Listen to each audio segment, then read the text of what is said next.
everybody. Today I wanted to talk to you about an article that I found that really it's bothering me. I wasn't going to talk about this subject, but Fuji continues to make things worse, and I feel like it's something that we need to discuss. So Fujifilm has decided that they're going to close 4 U.S. photo equipment plants, which in effect cuts 400 jobs.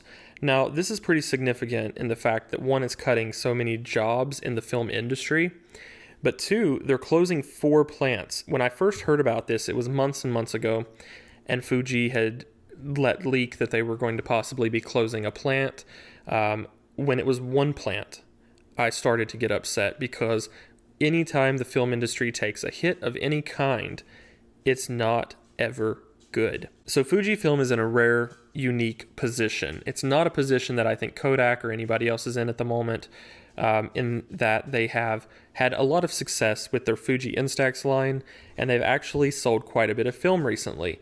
No, it's not up to what they would like, I'm sure, but the film community has definitely rallied around Fuji in the past few years and bought a ton of film. I know that I have. I know that when I go to my local Walmart, they're charging like $18 for 3 rolls of film, a 3-pack, and I gladly pay it because I love Fujifilm. I think that Fuji has some of the best colors. I like Kodak too, but Kodak is a little too warm for me a lot of times, and I like the way that Fujifilm looks when I take photos with it. Fuji is not saying that they're cutting out plants that create 35 millimeter film or 120 millimeter film. What they're doing is they're closing manufacturing plants that are responsible for printing plates, inks, papers. That stuff I'm not too concerned with because it's pretty much all digital. But then when we get to kind of the end here of the statement, they're also responsible for creating disposable cameras. Now, why is this significant? It's significant because for a long time, disposable cameras have been the entry point for a lot of people getting into film photography.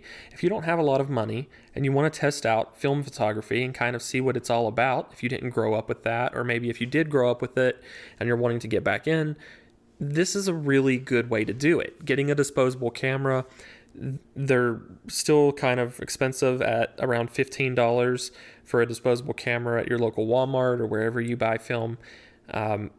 But that's still not as expensive as buying, say, a $200 point-and-shoot camera off of eBay just to get into film photography. You don't have to do that when you have disposable cameras.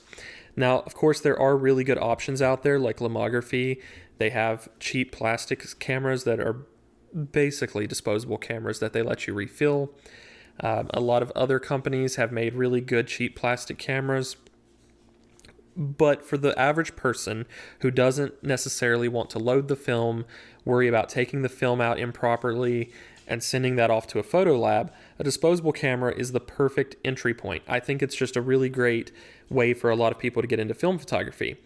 Fuji is closing 4 of its 5 plants in South Carolina that are responsible for these types of products. Now, this is very significant because anytime a photography company closes a plant, you have to look at it and you have to say, why is it closing? Is there a specific reason behind it? And in this case, there is actually a pretty specific reason. On June 29th, Fujifilm announced that it would invest $850 million. That's million, guys, with an M. $850 million into its Diosynth Biotechnologies division to increase the capacity to manufacture biologics. So I'm all for Fuji focusing on that. I do think that anytime a company has something to contribute to something like this and they're willing to do it, it's fantastic. However, I'm not so sure that Fuji needs to close plants to justify that. The way that I see it is these plants were running and functioning as independent type operated businesses. Yes, they're working under Fuji, but they're functioning and operating independently of them to make the products.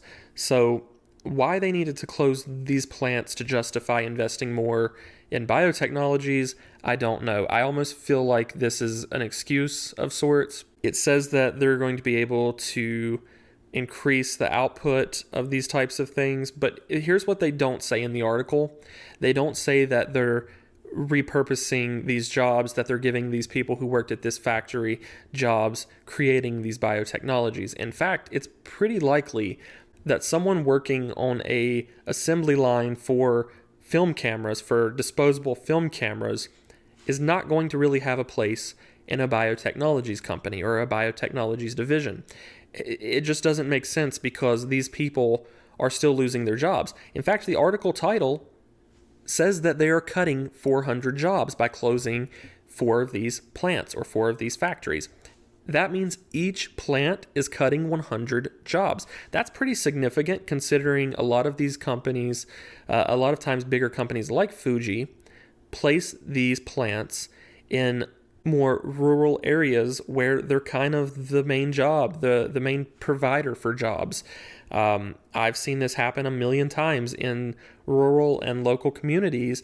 They create tons of jobs. They come in and they are the number one place to get a job. They provide fantastic benefits and fantastic income. And people think that they're getting really a career that they can keep for a lifetime. And then something happens and there's reorganization in the structure of the company, and all of a sudden you're out of jobs. I don't know if that's the case here. I do hope that they're offering these people some type of different position, if not the same position, but the article clearly says that they're cutting 400 jobs. So I don't think that that's what's happening here. And it says that this was one of the giant campuses for the company's global manufacturing hubs with over 2.5 million square feet of space. That's a lot, a whole lot of space. They produce the quick snap recyclable cameras. And again, they're producing other things for a lot of digital purposes. But in terms of film photography, which is what we're focused on here, they are cutting these positions and they've closed the factories. So I'm not sure, who made this call or why it was necessary to do it.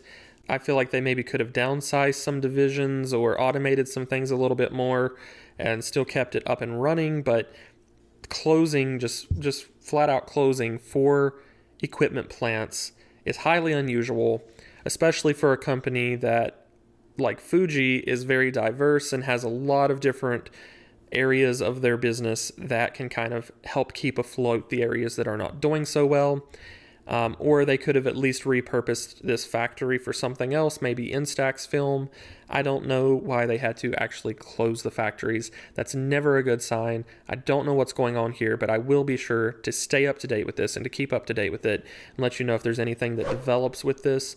Again, I really wasn't going to mention anything about this, but instead of 1 factory or 1 plant, Fuji is closing 4.